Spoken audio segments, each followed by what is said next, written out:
அன்பிற்கும் மரியாதைக்கும் உரிய என்னுடைய ஆரியர் சகோதரர்,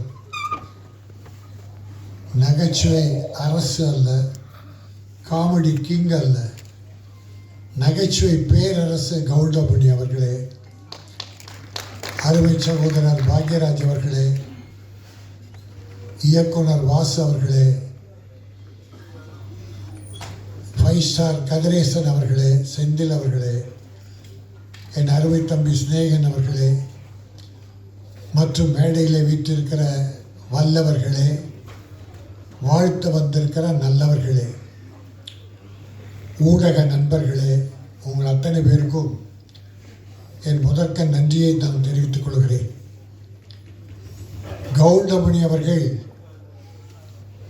முதல் நாடகங்கள் நடிக்கிற போது அவரை நான் நாடக நடிப்பை பார்த்து ரசித்தவர். கலைவாணர் அரங்கம், பழைய கலைவாணர் அரங்கம் கட்டிடத்தில், அண்ணாமலை மன்றத்தில் மற்றும் உள்ள நாடக மேடைகள் எல்லாம் அன்றைக்கு நாடகங்கள், அவருடைய நாடகம் தொடர்ந்து நடக்கும். அவருடைய பாடி லாங்குவேஜ், டயலாக் டெலிவரி நாடக உலகில் அவ்வளோ ஒரு பெரிய புரட்சியை உண்டாக்கியது. அதற்கு பின்னாலே அவர் நான் 16 வயதினிலே பார்த்தேன். ஒரு அற்புதமான கற்பனையாளர், மக்களை மகிழ்விக்கின்ற ஒரு புண்ணியமான காரியத்தை செய்த ஒரு அற்புதமான மா மனிதர். ஒரு முறை நானே ஐசரி வேலன் கருங்கல் பாளையம், ஈரோடு கருங்கல் பாளையம் போனோம்.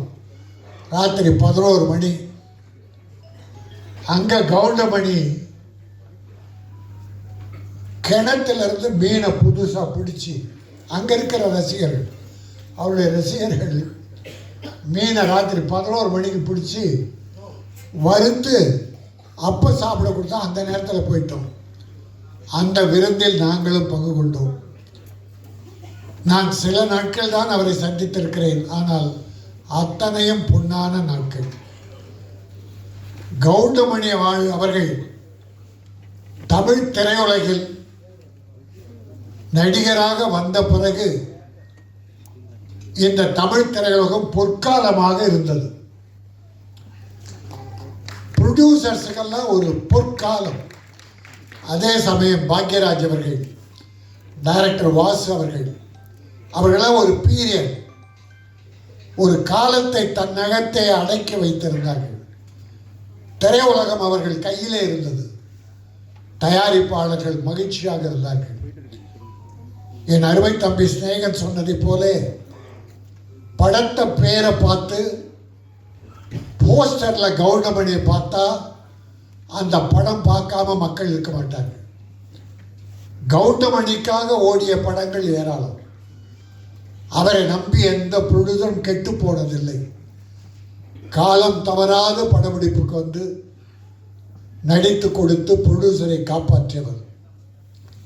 தம்பி ராஜகோபால் இயக்கி இருக்கிறார். அவர் ஒரு நல்ல நகைச்சுவை எழுத்தாளர்.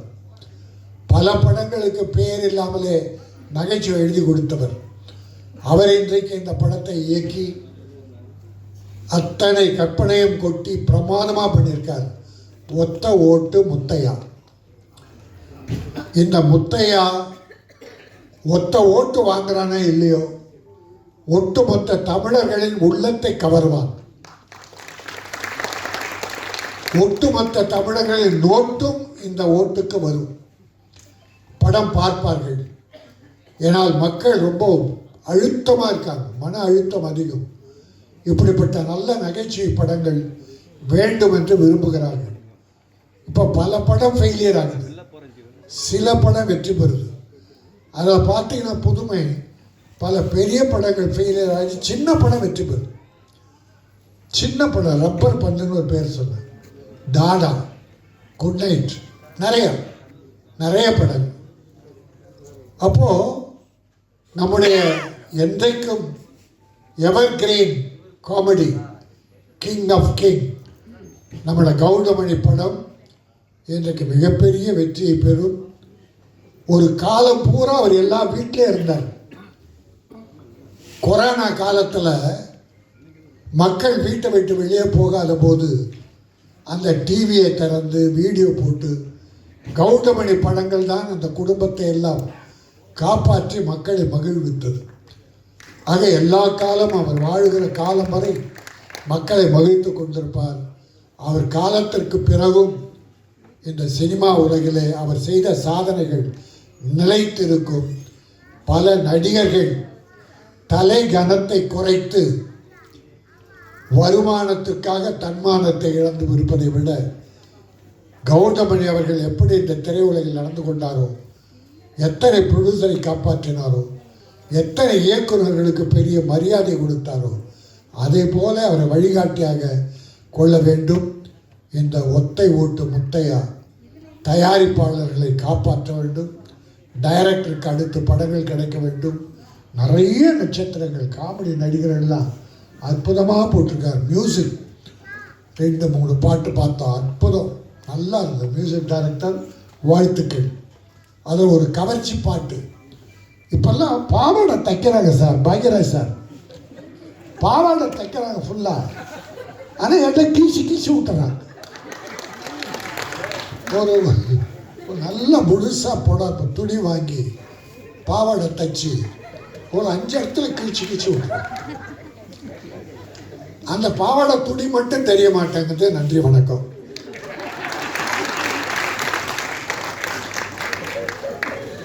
சொன்ன மாதிரி கண்டென்ட்லாம் ப்ராப்பராக ரிசீவ் ஆகிருக்குன்னு நினைக்கிறேன். Thank you so much sir, K Rajan sir, producer sir.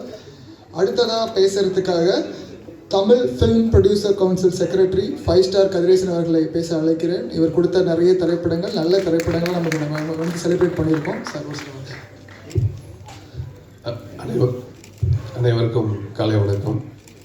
Goundamani அண்ணனுக்கு ரசிகனாக இல்லாதவங்க யாருமே இருக்க முடியாது. ஏன்னா அப்படி ஒரு காமெடியை கொடுத்து கிட்டத்தட்ட திரையுலகில் 40 வருஷத்துக்கு மேலே ஒரு பெரிய சாதனை படைச்சிருக்காரு.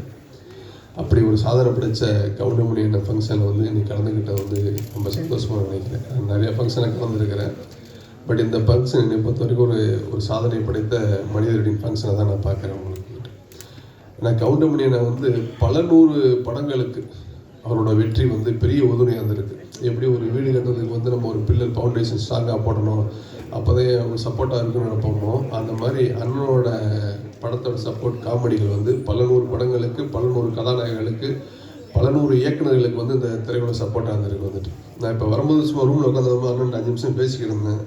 தம்பி நல்லா ஷூட்டிங் அடிக்கும்போது தம்பி நல்லா வீட்டிலே இருக்கமா தம்பி, மாதத்துக்கு 30 நாள் இங்கே போவோன்னு சொல்லிக்கிட்டே இருந்தார்.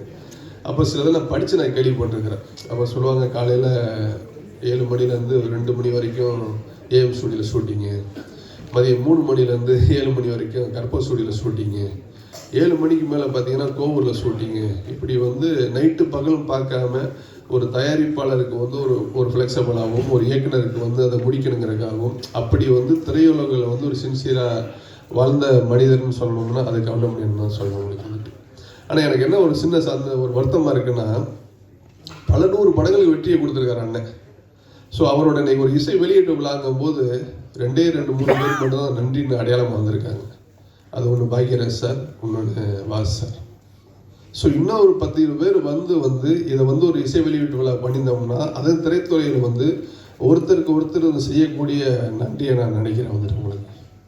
அது நன்றி குறைஞ்சி போச்சு நினைக்கிறேன். ஏன்னா வாஸ் சார் காம்பினேஷனில் பார்த்தீங்க அப்படின்னா எல்லா படங்களுமே சின்ன தம்பியாக இருக்கட்டும், மன்னனாக இருக்கட்டும், ஒரு ரிக்ஷா மாமாவாக இருக்கட்டும், ஒரு நடிகனாக இருக்கட்டும், வாழ்த்து வெட்டு தொடர்ந்து காமெடி அப்படி ஃபுல்லாக இருக்கும்.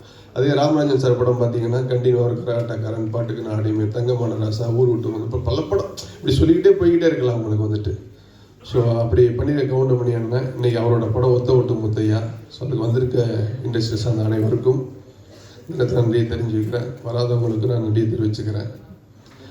இந்த படத்தை ஒரு ப்ரொடியூசர் வந்து இப்போ ரவிராஜா சார் எடுத்திருக்காங்க, ராஜேந்திரன் ரவிராஜா சார். கோ ப்ரொடியூசர் வந்து கோவிராஜன் வந்து. ஸோ இன்னைக்கு இண்டஸ்ட்ரியில் வந்து ஃபியூ பீப்புள்ஸ் தான் படம் கண்டினியூவாக ப்ரொடியூஸ் பண்ணிக்கிட்டு இருக்காங்க. ஸோ இந்த மாதிரி புது ப்ரொடியூசர்ஸ்கள் வந்து தான் இந்த இண்டஸ்ட்ரி வந்து வாழ வச்சுக்கிட்டு இருக்காங்க.